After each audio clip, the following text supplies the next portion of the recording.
J'ai fait la rencontre de Sipe Vera, qui a réalisé son rêve de tour du monde à vélo pendant 3 ans.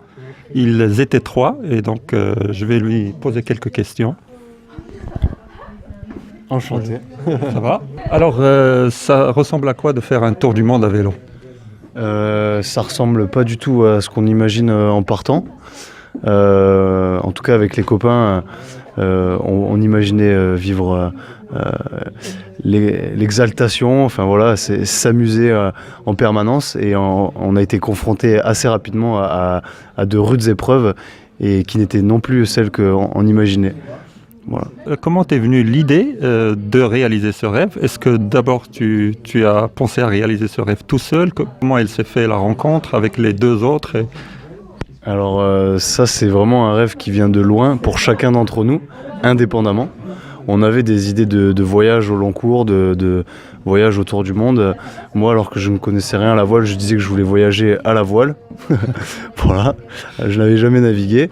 Et j'ai rencontré Morgane, Brian, qui eux se connaissaient depuis longtemps aussi. Mais donc à l'âge de 10 ans environ, on se connaissait déjà tous les 3.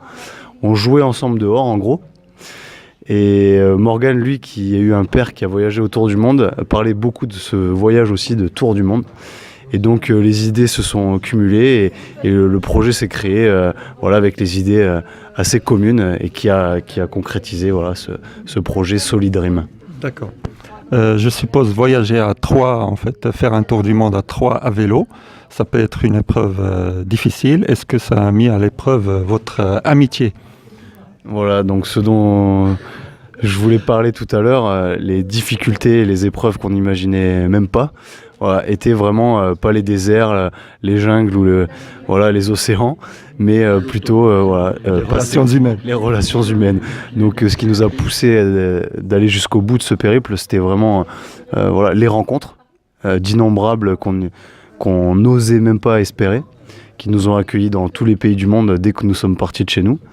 Mais le temps passé avec les plus proches était bien plus dur. On se connaissait depuis 15 ans au moins avant de partir chacun, et on avait eu l'impression de se redécouvrir déjà soi-même et en plus ses amis.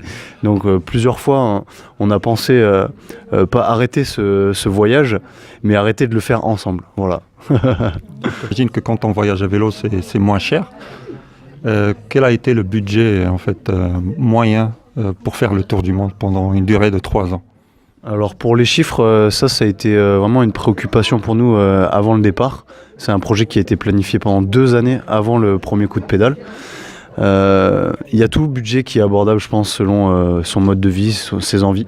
Si on a choisi le vélo, c'est parce que nous, on le voyait très économique. On peut emporter beaucoup d'affaires, donc ne pas avoir à acheter sur place, et on peut transporter beaucoup de nourriture, donc viser des endroits où on trouve des choses saines et en grande quantité. Donc voilà, nous, on avait estimé à 8 € par jour pour vivre et pour être autonome. On a rencontré des gens pendant le voyage qui voyageaient avec bien plus, même à vélo.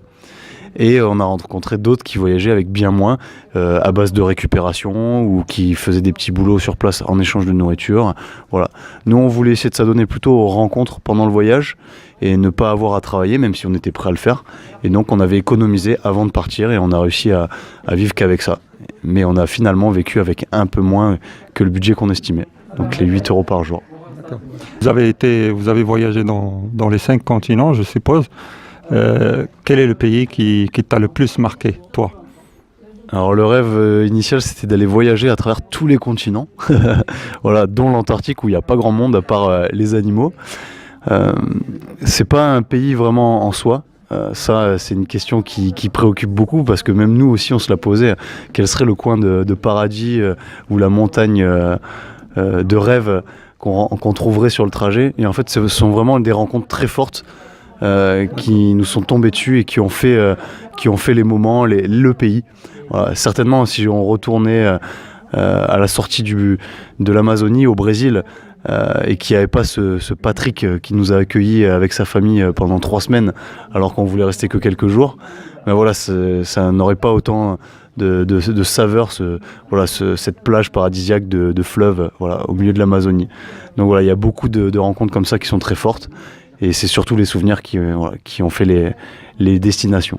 D'accord. Si j'ai bien compris, il y a un projet de réalisation d'un film qui est en cours. Est-ce que tu peux nous dire un peu plus? Bah, pas trop non plus, je suis désolé. Non, en gros, après ce deuxième voyage au Tadjikistan, on a rencontré un hurluberlu qui s'appelle Olivier Père, qui est rentré d'un voyage de 7 ans et demi à vélo, mais équipé d'un parapente. Une arme redoutable pour rencontrer des gens aussi, mais pour découvrir le monde depuis les hauteurs. Et depuis gosse, avec Morgan en tout cas on en parlait beaucoup, et Brian aussi quand il nous a rejoints, on rêvait d'apprendre à voler. Voilà.